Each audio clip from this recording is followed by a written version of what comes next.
My name is Kyle Cronin. I'm the district administrator here in the Port Edwards School District, and I've been with the district for the past 7 years in the capacity of middle school, high school principal, and now Hart Middle School, high school principal, and district administrator.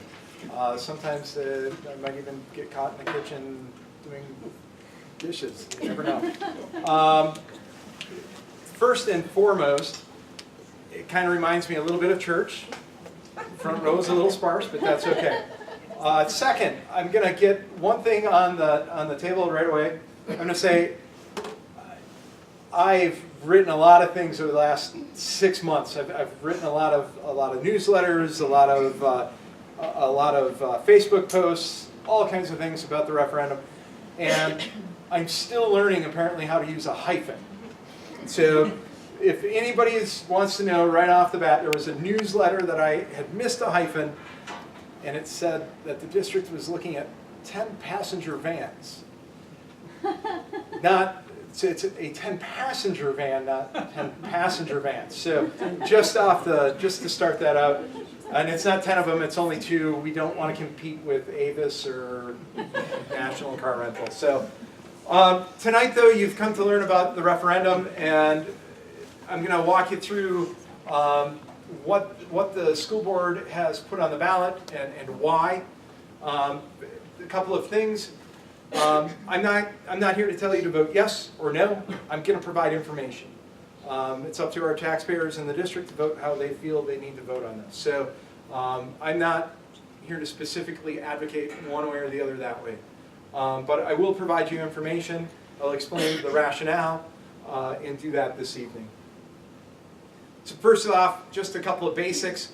What is a referendum? There's a couple of different kinds of referendums. The referendum we're going to look at is basically in which voters can choose whether or not to spend money on school operations or facilities. We're going to concentrate on operations in this referendum.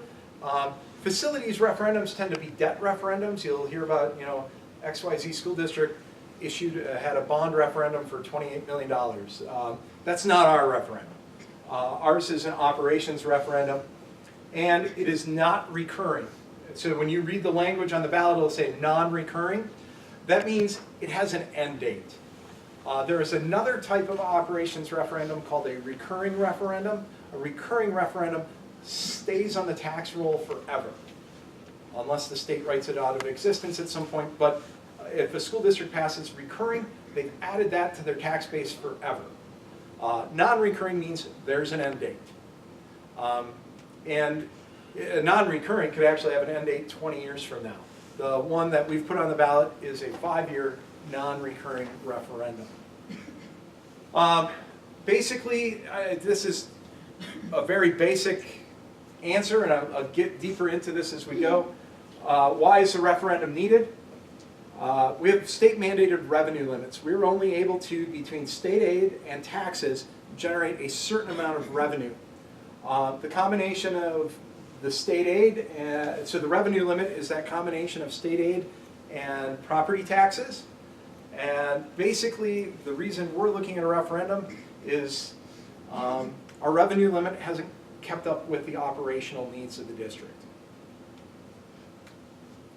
Statewide, just very briefly on this, last year there were 64 operational referendums in Wisconsin in 2018 that were successful, 8 that were unsuccessful, and in the last 3 years, 151 operational referendums and 36 were unsuccessful. There are 33 operational referendums on the April ballot. There were some operational referendums. There was a runoff election back in February in some municipalities, and there were some operational referendums there. So this is something that does happen statewide. It's not unique to Port Edwards.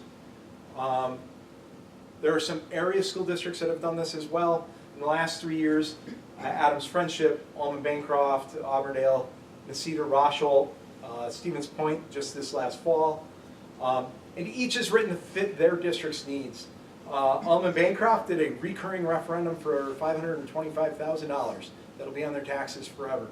Auburndale did an interesting referendum. Theirs started out at $500,000 in year 1. went to $700,000 in year 2, went to $800,000 in year 3, and $900,000 in year 4. So each of these is really written based on what the boards in those districts believe is the need of the district. The effect of the new governor is something I will put out there. We have divided state government, so which is not a bad thing. The executive branch right now is run by the Democrats, the legislative branch run by the Republicans. Hopefully what that brings is some compromise on some issues. You know, that's what divided government does. What are we hearing about the next budget? Well, quite frankly, the governor has put out a proposal that I don't think the legislature is going to swallow. But what we are kind of hearing out of the legislature is a couple of things. I think they're going to look at special education funding. The other thing is they are talking about adding some per pupil categorical aid. There's been some debate whether it's going to be something called categorical aid or whether it's going to go on the revenue limit. I would hedge my bets probably towards categorical aid. For our district, if it was, again, the word just kind of in the capital is maybe $200, that would be about $88,000 for Port Edwards at this point. Even with this type of increase at the state level, though, that would still put our district in need of additional operational dollars. And I'll explain why, what's going on. So why are we looking at a referendum? Some contributing factors. Increased staffing. We've had an enrollment eruption at this district. It has literally been a phenomenal growth. I saw a chart about 4 years ago put out by a regional economic group that studied school districts all the way from Hurley through Adams, Colby-ish to Wapaka, that said in the time span they looked at, and it was running about 2005 to 2015, the #1 declining school district in enrollment in that area was this district, which was interesting, considering in the last 4 years, we've had 20% enrollment growth, which is huge. And that same chart, to see a district with 20% in that region, enrollment growth didn't exist. And in 4 years, we've put on 20% enrollment. This is how, for us, it's about 90 students over that time. You put in 20% enrollment just on our neighbor to the north of us in Wisconsin Rapids, that'd be about 1,000 students. So on scale of economy, we still have some of those same kinds of issues. We had the current freshman class started out, and I'll show you this in a moment, they started out in 2015 in the other building as 6th graders with 14 students. And this year they started the year with 34. It's phenomenal growth. We've had to open closed classroom spaces. So as we've added students, we've had to open spaces that we had mothballed. Mothballed to the point that we had taken furniture and used them in other areas as other furniture wore out.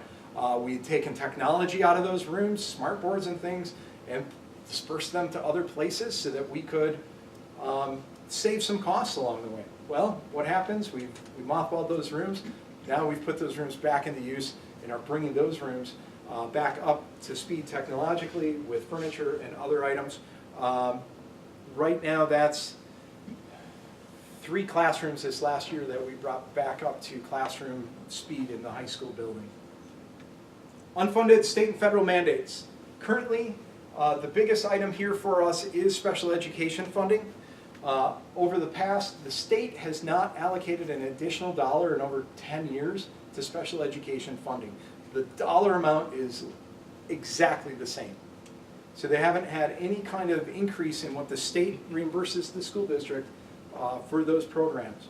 At the same time, though, we've seen the cost of those programs go up, and we regularly transfer from our Fund 10 budget, which is our general budget, to special education, somewhere to the tune of about $300,000 a year. That we have to transfer out of general funds just to cover special education costs. Updating curriculum to fit new standards. We've not done a major curriculum revamp in quite a few years. The last one was about 2014. We did mathematics, and that's been it. We've been somewhat silent on that issue. primarily it was a budget cutting measure at the time. That was an area we had some budget dollars that when we started growing and we needed staff to be in classrooms, curriculum has suffered. That was an area that idea of robbing Peter to pay Paul, so to speak. And it has been curriculum is where that's happened. Maintenance and renovation needs, I'll talk a little more on this, but there are still maintenance items within the district. We've done a lot in the last 3 or 4 years. I'll explain how we did that in a moment, but there are still more things that we need to take care of. Expanding technology, just continuing to make sure that our technology is keeping up with the growth of not only the speed of the computers, but the number of devices that we have in our buildings has just increased somewhat exponentially over the last couple of years, particularly.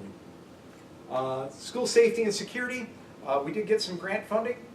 That paid for most of the upgrades we've made, not quite all of the upgrades that we were looking to make, and there's still a few more things there. Then just simply the inflationary idea of transportation costs go up. Our bus company hasn't necessarily given us a break. We do, I've talked to them about what inflation is, and we've tried to work on that. But just like other places, as the economy has gotten better, they are suffering to find employees as well, which means their costs are going up on the employee end. And as well as our utility and supply costs, those costs haven't gone down per se. Utilities, with some of the energy efficiency things, we've tried to hopefully get a handle on that, and but just simple rate increases are, and I'll include water on that. A rate increase on water is for everybody, including the school district. So, just to demonstrate our enrollment growth, the blue lines are 2015, so that's fall of 2015. It starts on this end with the current class of 2019.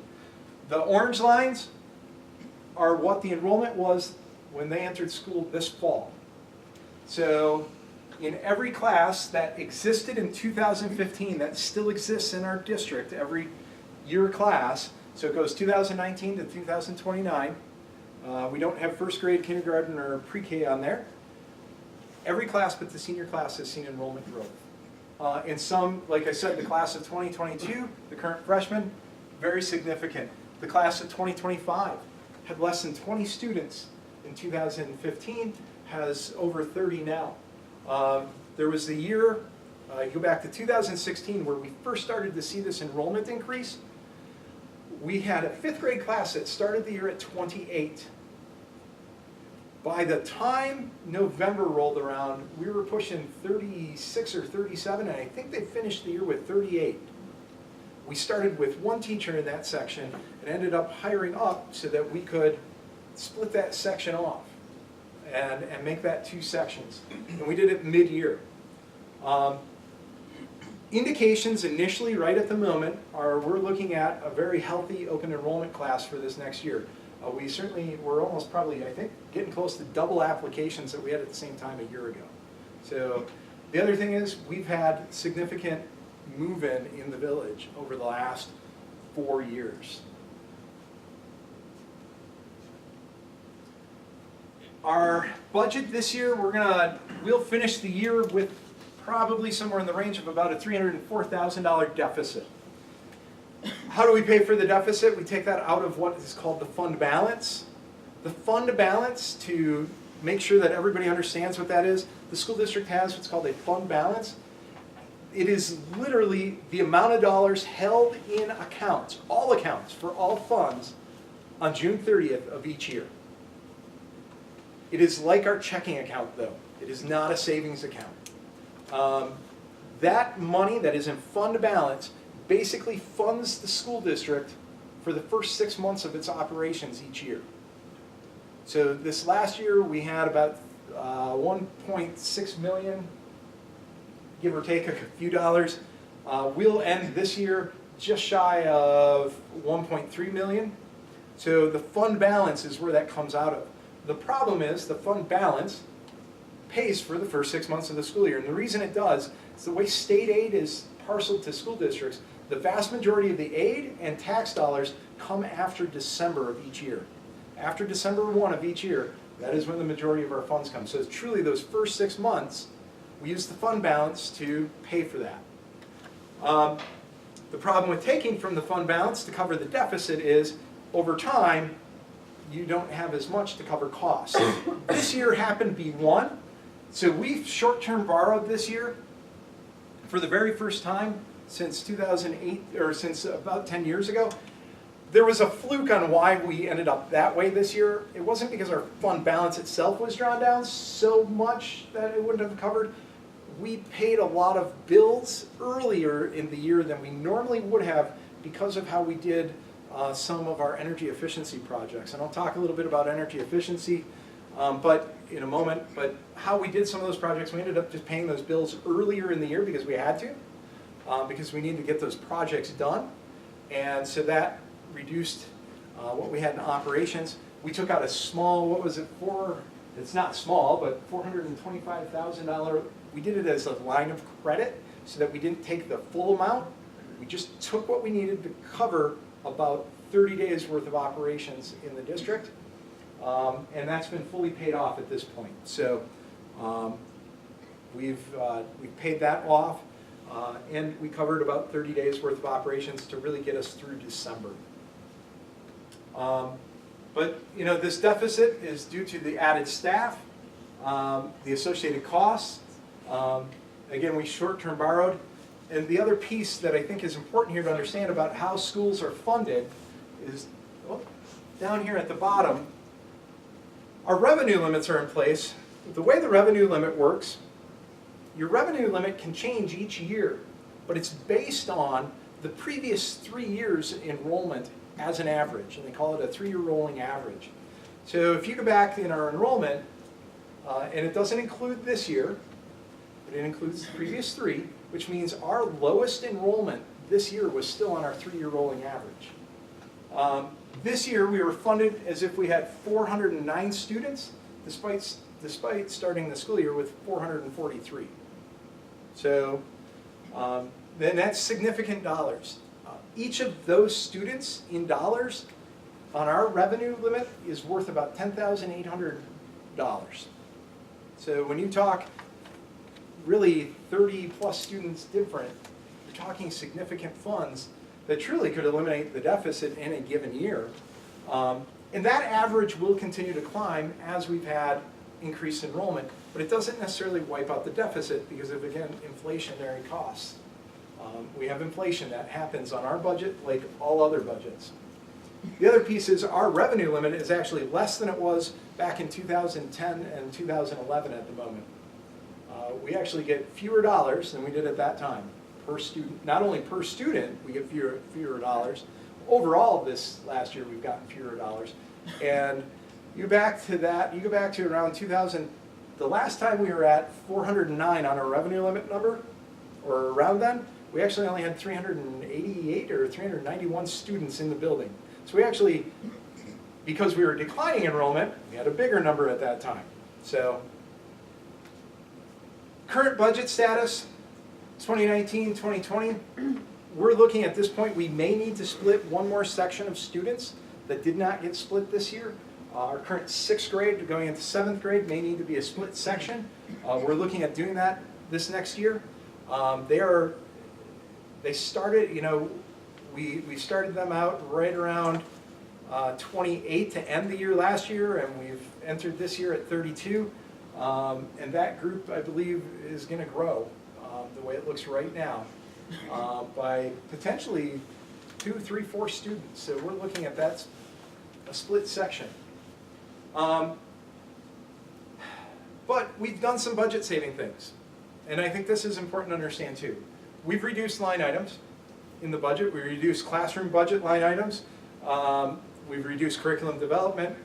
We've reduced line items in some areas of maintenance that we're spending. So we've done some things to reduce line items. You back to 2016, we did a major rework of our insurance benefits program for our employees. At the time we saved, was about $100,000, Lisa, at that time that we were able to save in doing a major rework of that. We've put the entire program out to rebid this year to, again, see see if there is any potential for more savings. Initial indications are that there's potentially about a 4% increase, which is actually really good compared to our neighbors in the region if we do nothing. But we have put that out to bid, and our hope is, again, to offer a quality program for our employees, but yet be fiscally sound about that and responsible. We have deferred some maintenance items in the district. We've certainly tackled a bunch, but I can go through a laundry list of items. You know, one of the things that you may notice if you come over to the middle school, high school building is the state of repair of the flooring in the middle school section. It is in really poor shape in parts of the middle school section. It is the original flooring when that section was added in the 50s. And it is in poor shape. It is cracking, crumbling, tiles popping up, and we have stair treads going up and down that haven't been replaced since about that time frame as well, that are as well failing on us. So there are items such as that. If you walk through the middle school, high school, one of the things you might notice, wooden doors. In the original 1932 section, they're beautiful. You get into the addition sections, they're delaminating. The doors are literally peeling apart. So there are things that we know that we need to do. As I told you, we did some energy efficiency items. We did not get through the entire list of those. We do have a couple of roof sections yet on the high school, middle school, high school building. We still certainly have some heating, ventilation type items that need to get taken care of and addressed on that list of items that came from that. We've looked to reduce items. We've actually reduced disposal costs, custodial services, and again, energy where possible. And we've looked to things like this energy efficiency exemption. So I want to take a moment and explain what that is. For the past 4 years, the school has carried out a series of projects called energy exemption projects, or energy efficiency exemption projects. Basically, we have that revenue limit. The energy exemption is an exemption to it. So long as we are doing projects that are energy efficiency related projects, we can do those under that exemption. The money actually goes in the general fund, but it can only be spent, it has to be accounted for on those projects. So we've re-roofed probably somewhere in the range of 65 to 70% of our buildings. Most of those roofs at this point were 20 plus years old. That, in fact, none of them were less than 20 years old that we went after. Some were miserably failing. Others were on the verge of miserably failing. I know we had buckets in our second grade classroom here at one point, and in other places in the district. So we did roofs that qualified under energy efficiency because we added inches and inches of insulation to get those done. We did a 1950s era boiler at the high school. We did a 1960s era chiller at this building. One of the funny things we found out, this building was built in 1969, 1970. The chiller that they installed in this building for its air conditioning was actually dated on its stamp 10 years earlier. So the district probably bought a used chiller at that time. So, so just some of those things you find out. We did those projects. So those are an exemption to the property tax revenue limit. The district actually directly then taxed to do those. So this last year, there was an additional $395,000 in the taxes, or this current year, I should say, that went towards those projects and getting those items done and completed. And we've done that for the past 4 years. That is gone and it's out of existence because the state wrote it out of existence. It's no longer part of what we can do according to the law. So why the referendum now? Our deficit does not go away, even with some additional revenue. If we look to add a teacher, if we have a 6th grade that we're looking at splitting and adding a teacher, that does not help. The additional state funds probably pay for that teacher.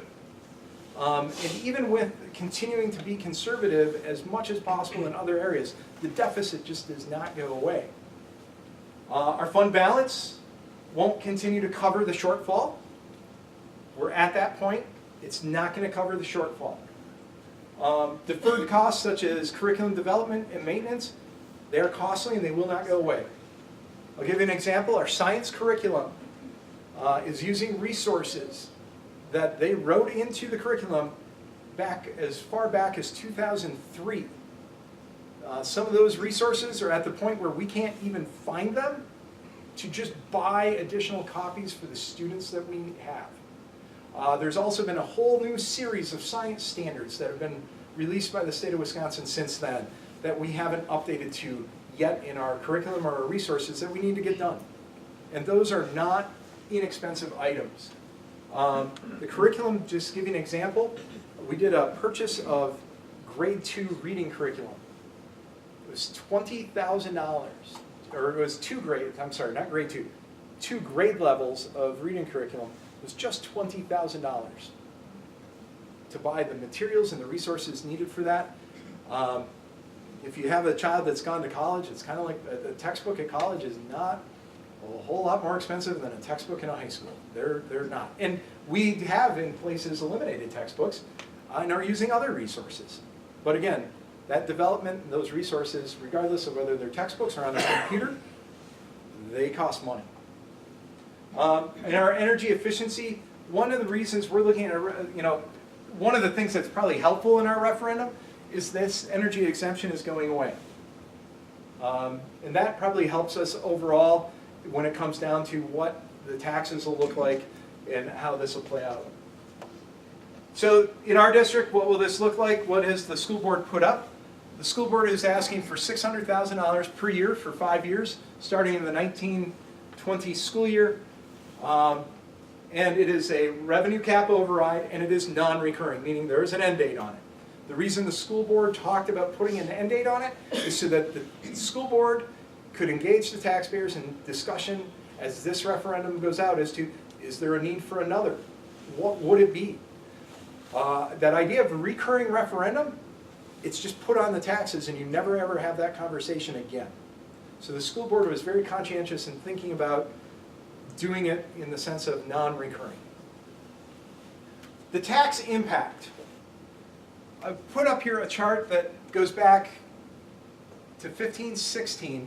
I could go back another year. We actually had 2 years in a row, 14-15 and 15-16, where the mill rate was essentially 13.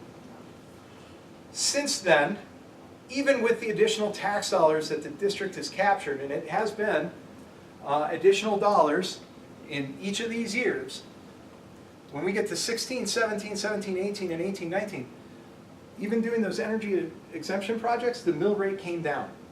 And there's a very good reason why. And the mill rate is your tax rate. It's what you pay on property taxes per $1,000. So if it's a 10.85 mill rate or a 13 mill rate, it's either $13 per $1,000 that you pay in taxes or $10.85. Now I'll put the caveat out. We have a little asterisk by the 10.85. We base that on some budgetary assumptions. So that's not a definite. I can't promise that it would be 10.85, but I can say on the assumptions that we built into looking at our budget and trying to model that forward, we came up with about 10.85. It's dependent on probably a little bit on, a lot on, if the state would happen to put money on the revenue cap, that could cause that to go up from 10.85. And there's nothing the school district can do about that.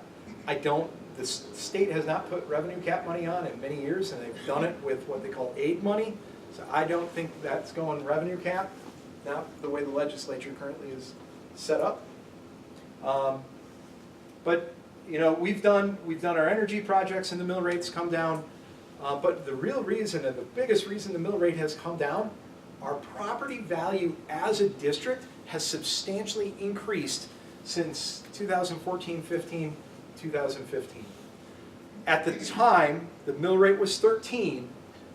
The school district, its entire district's property value, had dipped down to $153 million. Okay,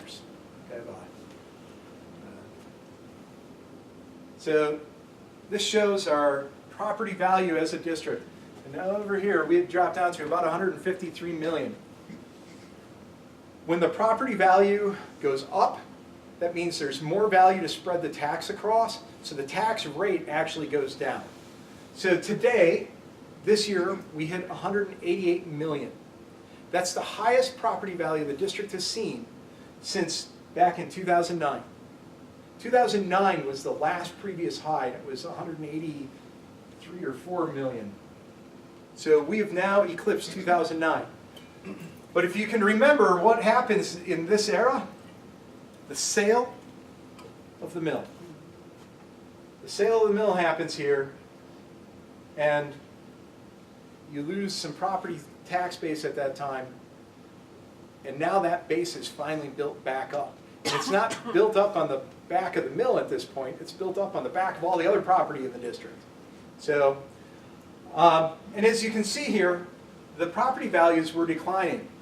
Now, this will probably explain too, partly why we have increased enrollment. Who can remember back in 2012, 13, 14, you could walk about a block in the village and you'd have to stop yourself from tripping over a for sale sign at that time. That's not the case at this point. I mean, now, you're a little more hard-pressed to find those for sale signs. Part of our enrollment growth is simply the backfill of all that property that was for sale. And now we've had families move into that property, and we've got students coming into the district. So how is it possible the mill rate could go down this year? As I said, the equalized value goes up. And again, it's risen by $35 million over the course of the last 3 or 4 years. And again, that tax is spread out across more value. The other big piece for us, the energy efficiency exemption goes away, so that's not an additional thing we're taxing for, and it kind of balances out part of what we're asking for in reality. So that's how that mill rate goes down, or could go down. I don't want to be the I'm not going to lose some posters on the wall.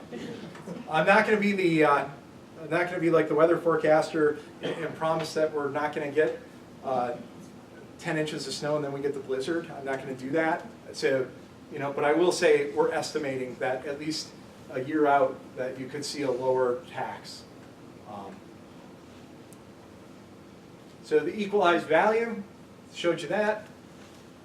Our actual taxes collected in the district. I just want to show you this to give you some perspective. This is the actual total amount of taxes collected each year in the district since 2011-12. And we put up 1920 as an estimate, and we did about $2,075,000.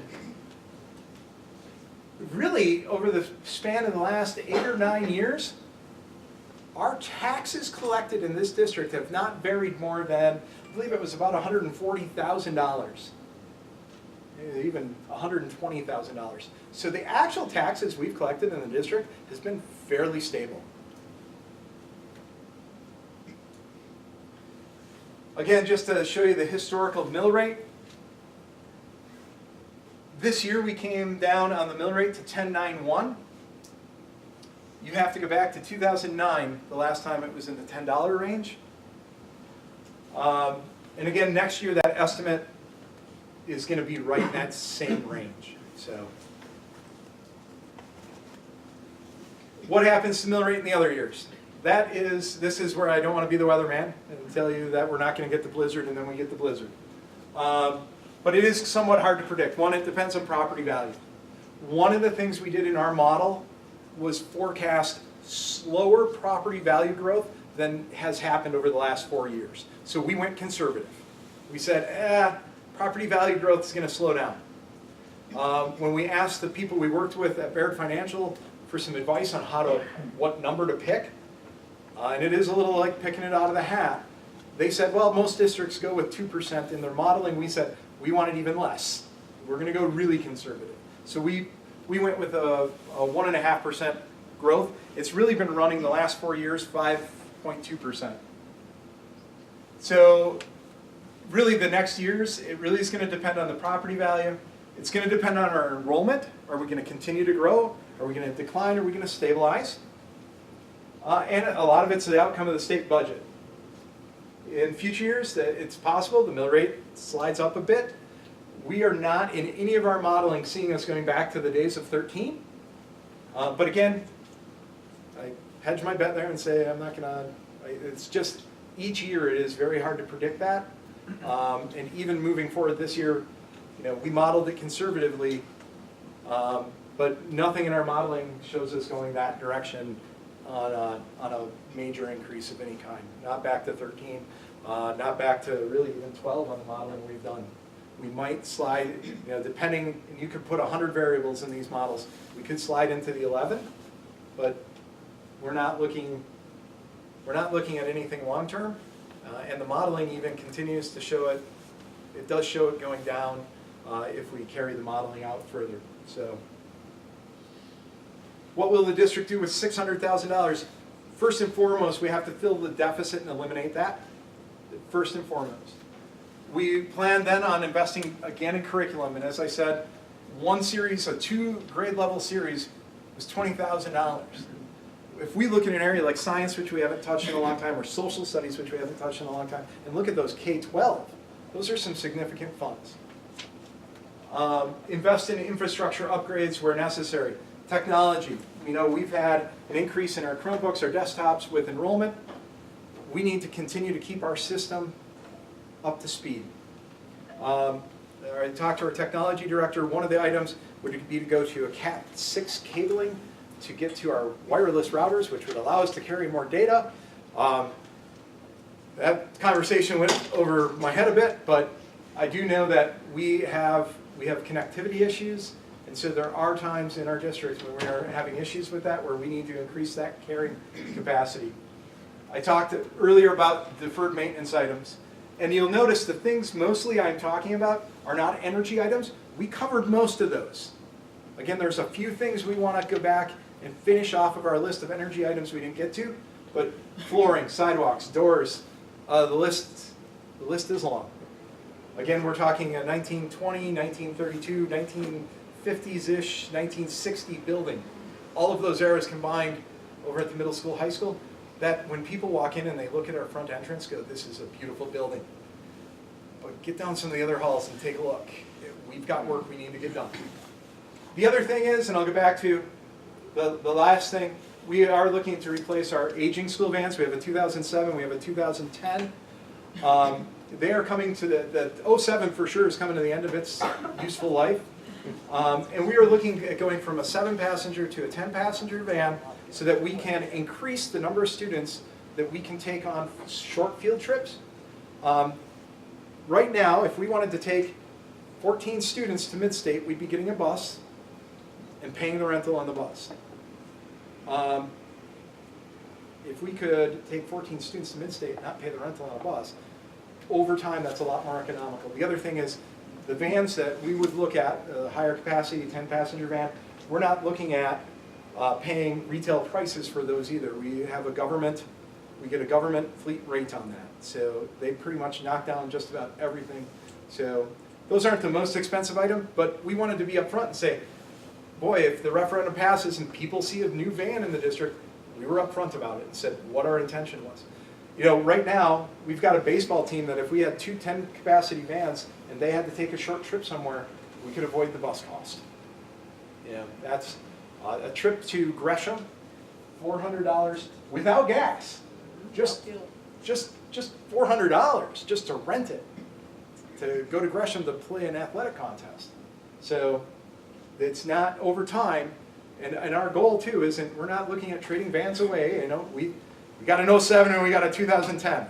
I would hope our goal would be that in 10 years we'd be talking about trading away 19 and a 19, or a 19 and a 20, something like that.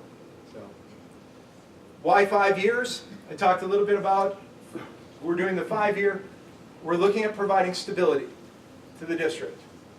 We're looking at saving on, some districts come back and do this every 2 years. Some do it every 3 years, every 4 years. There's a cost associated with doing this.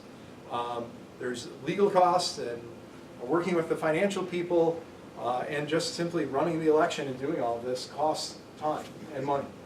The other piece, this will give us continued time. Is there something facility-wise we need to look at longer term? Are there other long-term solutions? Right now, as you could see historically in Wisconsin in the last several years, the solution has been districts have been using referendum. Some districts, I know of a district down in the southern part of the state, they did 2-year referendums starting in 2008 until this year. So they went every 2 years and did a referendum. This year they're doing a 5-year referendum. So you go back and look at that, and that's some of what we want to avoid. We don't want to. We want to give some stability for the next several years out. What happens if it fails? We're projecting again this next year, 300,000 to 400,000, and that would probably continue for another year yet. And then, in the modeling the modeling we've run, the deficit, the referendum would pretty much be the entire deficit. By the time we come to the end of this referendum, at least in the modeling at the moment. Again, we modeled this without a lot of state, a lot of additional help from the state or anything. Some of that can come, and this could look better than, just simply the referendum pays for the deficit. The district would certainly look for ways to slow inflationary, reduce or cut programs and staff where we can. We might be looking at continuing with some larger class sizes, possibly imposing student fees,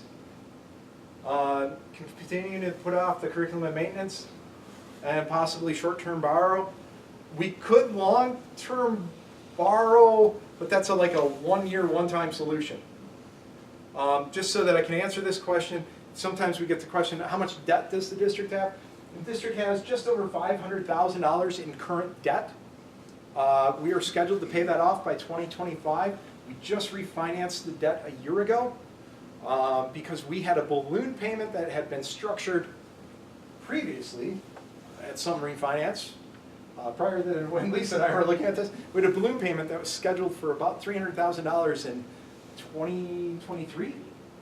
And we looked at this and looked at our modeling and went, there is no way we're making a $300,000 balloon payment on a debt, so we have to restructure it. We restructured it.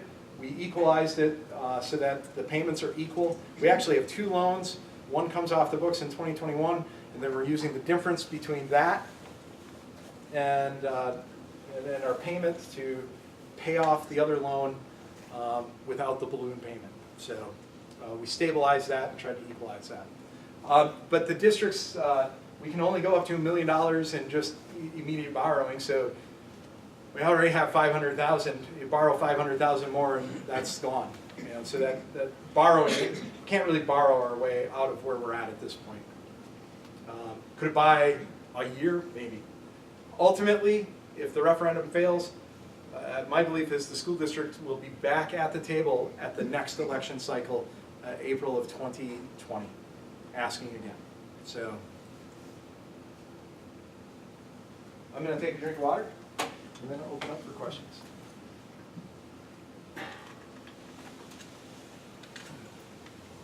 Okay, what do you got? I'm sure there are something out there. Yes? Could you go back, Lisa, to the slide that showed the revenue cap? It was probably about, I don't know, halfway. With the 409. Keep going, keep going. Oh, this one right here. Yeah, okay. So as I understand this, is that the 409 is the rolling average from 3 years previous. The previous 3 years. So when you talk about revenue cap, is that based solely on that 409, or is that a totally different number? Well, there's that enrollment number. Right. And then there's the state calculated, and this goes back to when they put these limits in place, back in the 90s. There's that number, the 409, and then there's what we can tax per pupil, which is $10,804. Back in 2011, that was actually $11,043 or something like that. It was actually more back in 2011. The state did a major reduction across the board, all districts, at that time.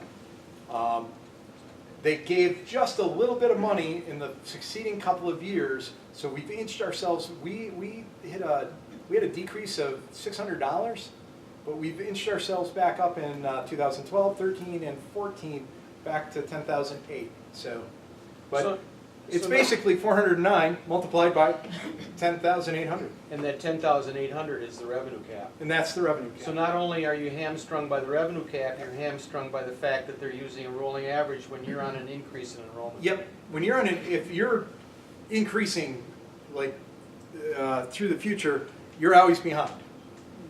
The interesting thing is they actually help you. They help you on the way down. So as we were a declining district, we were actually allowed to tax outside of the revenue limit for the declining enrollment. It was called a hold harmless provision. So the district was actually, if the district lost 20 students in its count, for 1 year, it could tax for those 20 students even though they weren't in the building. So, so it's kind of interesting. They help you, the state helps you on the way down. There isn't a mechanism like that on the way up in enrollment. So, other questions? Yeah. Can you speak about the property that was on Lake Nepco and those housing, and how that tax base went over to Saratoga for the first 10 years and now? And actually, that's still in our district tax base. So, as a district, we actually are reaping the benefit of that immediately because that never came out of the school district's tax base. What it has done, if you live in the village or in any of the other parts of the district, it actually helps you because it reduces because there's more tax now, or more property value, it actually reduces everybody else's tax. So, and you can see over the course of the last 3 or 4 years, the percentage that the village pays of the taxes to the district has gone down. The village used to pay 57% of the tax. Is now less than 50. So the tax is actually, more than half of the tax is coming from the other municipalities. The majority of the population is in the village, but yeah. If this doesn't pass, will we still be accepting as many students open enrollment as you're thinking are coming in? Well, that would be the crux of that, because it's kind of interesting that you asked that. Maybe, maybe not. And I know that doesn't give you a great answer, but here's how this works. The district has some target class sizes. So let's say 30 is the max in an area. In middle school, 30 might be the max that you'd ever want like one section to be. Well, we've got 40 students in 7th grade. There's 2 sections. Those students coming into 7th grade aren't going to affect whether we're having 2 sections or not at that point. Depending on class size. Yeah, it really depends on those class sizes and where those are at. The school board also only gets to decide that one time a year, and it's in January. Which is kind of interesting because the rest of the budget year hasn't, we don't even know from the state what the budget is or any of that, but we have to decide in January. So we did put some caps on at one point, and we've got, we had one family that with a cap on 6th grade of 0, and we had resident enrollment growth in that grade, we had one family choose to bring their students in other grades, hoping that at some point we'd open 6th grade. And at this point, the school board moved forward this year because we'd exceeded 30 and are pushing 32, 33 in that grade. The school board has opened up the enrollment in that grade and said, you know what, we're at the point where we're looking at that class probably just needs to be split. So right now, that is the only class not split 9th grade down. So with looking at a class splitting, you have to increase the staff, you've opened up new classrooms, you have unfunded mandates, we need updated curriculum, there's building renovations, technology needs, safety, security, transportation, and so on. Is the referendum amount that you're requesting, is that gonna be enough to take care of all the things that you addressed tonight, or are you gonna have to pick and choose? we will, when we start moving on some of those things, curriculum is going to rise to the top. We know that is an area we need to address. There are some safety maintenance items that we want to as well tackle. There may be a roof in there at some point as well that we did not get to on energy efficiency, but we're going to have to probably go fast and furious for the first 2 or 3 years of this and try to tackle as many of the items as we can, because again, those model years by year 4 and 5, it empties out at that point where we're just covering the expenses again. So, but no, but yes, I mean, it's that maybe answer. Taken into consideration, Yeah, but, okay. yeah, I mean, that's that maybe answer. The school board has certainly seen a laundry list. I think we had 30 or 40 maintenance items on there. Some of those we can continue to put off, and others we need to tackle. So, yeah. Yes. On an average, what has your retirement figures been? How many retirements? Yes, per year. Really, it's been about 1. So we have 1 this year. I don't know that I'm anticipating another one for a couple of more years. So, but we do have one this year. So I don't know, unless there's some of the staff that's back there that's not told me something, but. Not that old. Yeah. Thank you. So do you anticipate, you mentioned some things that could occur then if the referendum doesn't pass. So those, if it doesn't pass, are you thinking we're just gonna wait until next April, or are you thinking there would be some immediate movement on? There would probably need to, at least on some of the items, so that we could insulate as much as possible the fund balance. Because that fund balance, we're on that slippery slope of we don't want to keep short-term borrowing. Because you won't have enough to pay for the first 6 months of school. Yeah, so we don't want that. We don't want to continue to short-term. There are districts that short-term borrow every single year. And again, I'll go to our neighbor to the north. They short-term borrow every single year. Up in Rapids, they do. We don't want to get into that because then there's cost to that. Obviously, there's that. So what I would anticipate, we would try to do some things immediately to drive that down as far as possible. But there's still going to be a deficit because again, we have to have staff in the classrooms. The staff make up 60+% of our budget. When you take away energy efficiency, it's plus 60% of our budget. So, and those energy efficiency is going away, so it's plus 60% of our budget. Are you getting many questions from the public on that? The consequences of it not passing, are people asking? I haven't had a lot of those questions yet. I do intend on putting a post out on that. I'm an optimistic person by nature, so I've not wanted to concentrate, but tonight I wanted to make sure we started to address that and continue to talk about that. So, and then our upcoming, we've been posting twice a week on Facebook, and that will be one of the items that we're going to put out there. So it's really scary what happens to the fund balance, and not to scare people. And this is modeling, and the modeling changes based, as we've said, based on the state budget. In 5 years, the district's bankrupt. I mean, that's where the model points if we do nothing. If we do nothing, the district is bankrupt. So, and many districts across the state face that same problem. That's why those districts are going to referendum. So, yeah, that's probably the hard truth of that model. And again, but we're not the only district that's faced that crisis, and I know we're not going to be. I know there's more in the future that are facing it as well. So, for us, again, we could make this work for a year, 2 years, yeah, but even a year, we're still doing nothing but deficit spending. So, and that's hard for me to say because I'm the optimist. So. Other questions?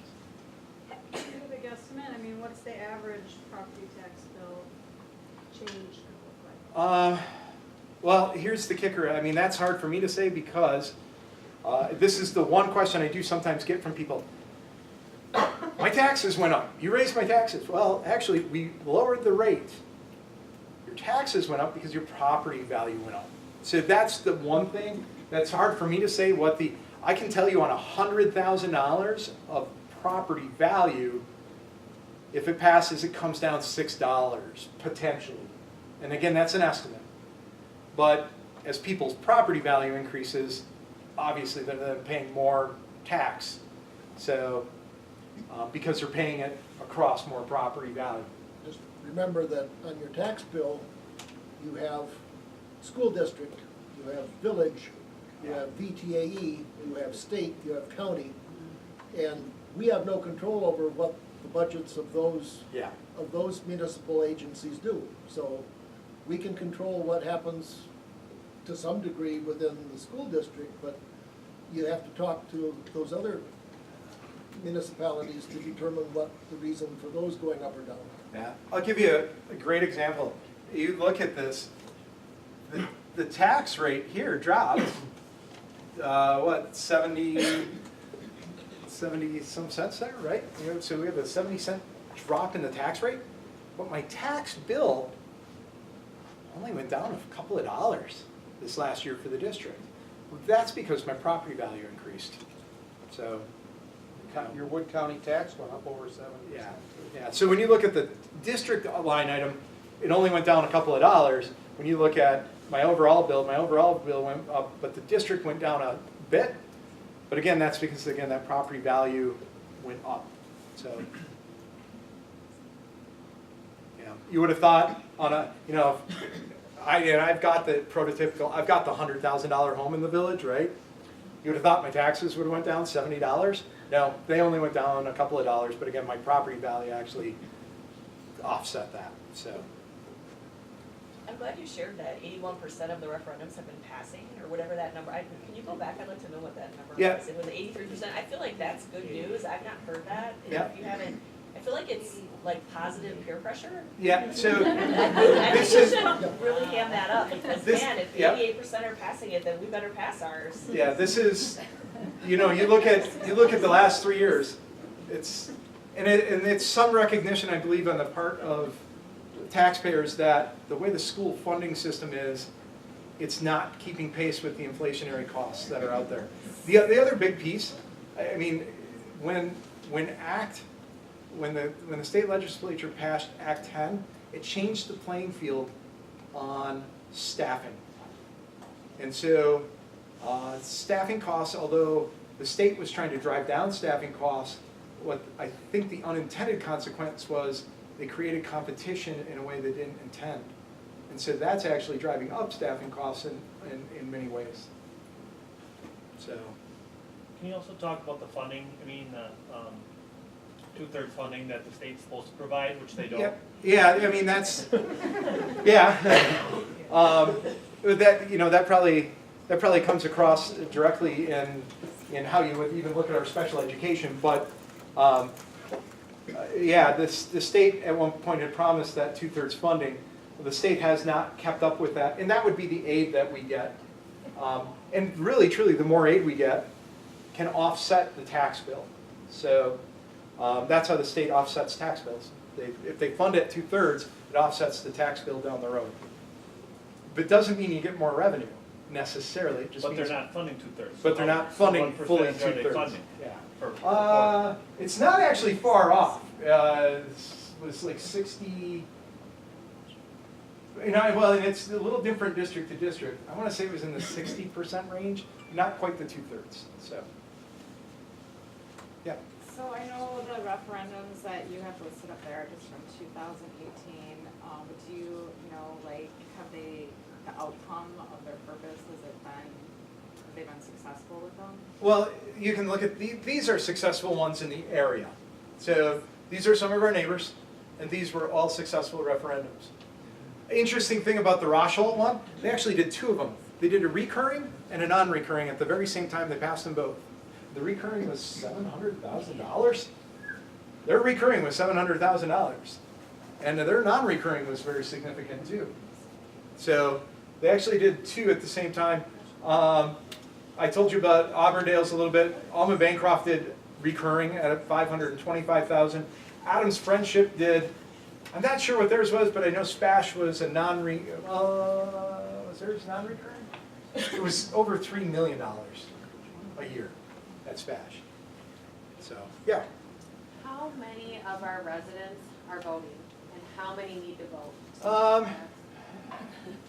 Well, I can think of a recently somewhat contested school board election that I want to say was about 600 votes were in the school board election.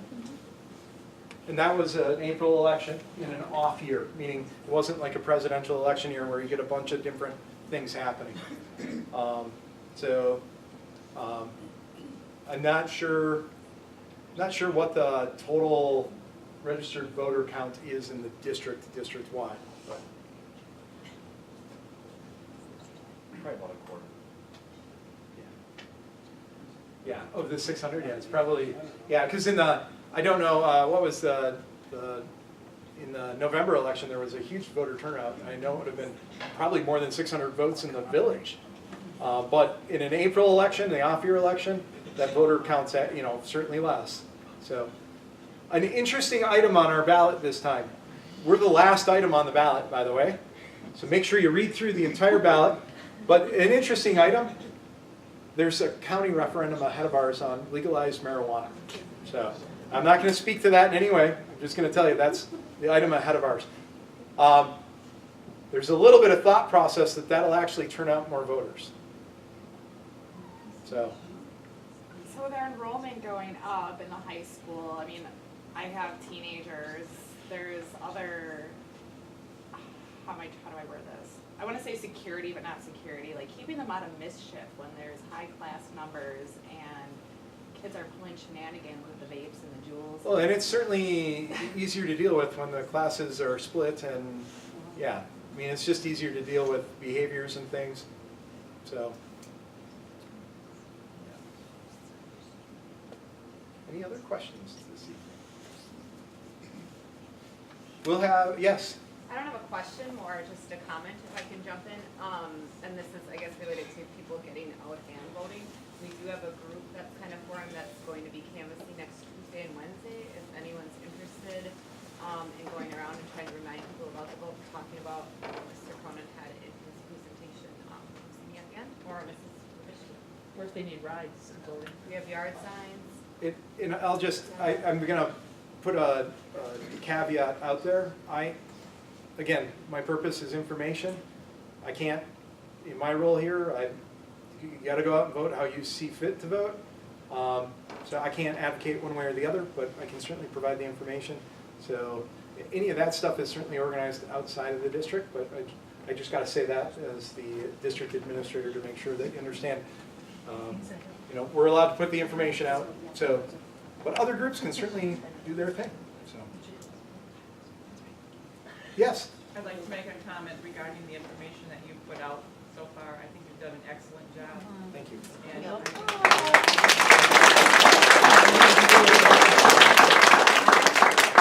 Thank you. Again, if you do have any questions along the way, you can reach me at the high school building. If you want more information or have other questions, I can certainly try to answer those. So, thank you for attending tonight. We're going to put this on the